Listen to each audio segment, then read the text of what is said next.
Well, I think that raises a very interesting issue if you outsource about what model you do. I know that a number of local authorities are now looking, instead of just outsourcing and not wondering or worrying about where the jobs go, are looking at models whereby, say, using a local authority company and seconding people rather than doing a cheapy transfer and then, you know, the jobs disappearing to another part of the country or even another part of the globe.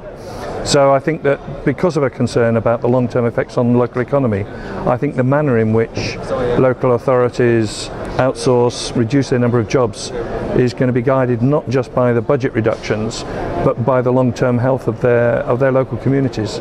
So a more complex judgment than simply one about saving money.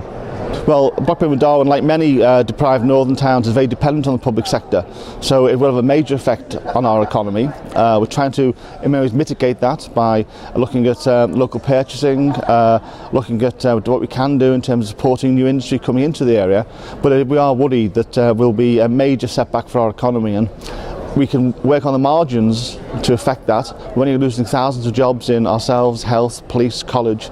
There's little we can do to stop that effect on the overall economy of the borough.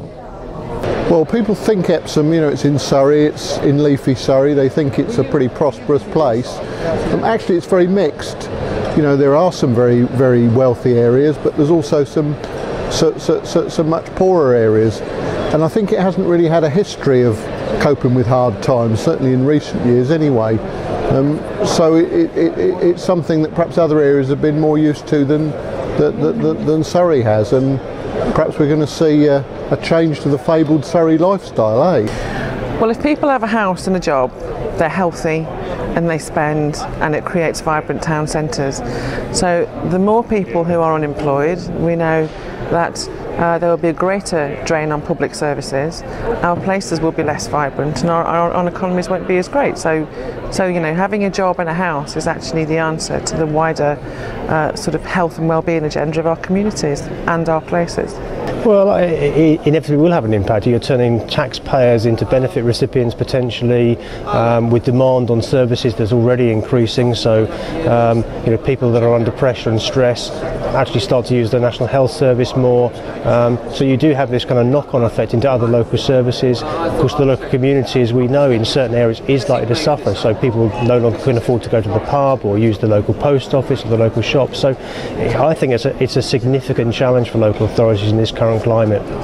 Well, there is a risk, and I think, you know, the kind of jury is still out on that, about, you know, losing public sector jobs and the impact that will have on the economy, and whether the private sector can pick up, you know, those jobs. I think, you know, there is a risk that we lose a lot of people, and that has an impact on the economy, and, you know, in potentially a big way. I think councils have got to work closely, again, working with their staff and working with businesses to help support those, particularly some of the smaller companies, to ensure or help them in boosting that local economy, and perhaps through local enterprise partnerships, which are clearly being looked at the moment, may well be a way of helping, you know, support and boost the economy. And a lot of those people working in councils have good skills that will be absolutely appropriate for, you know, companies that are working in their localities.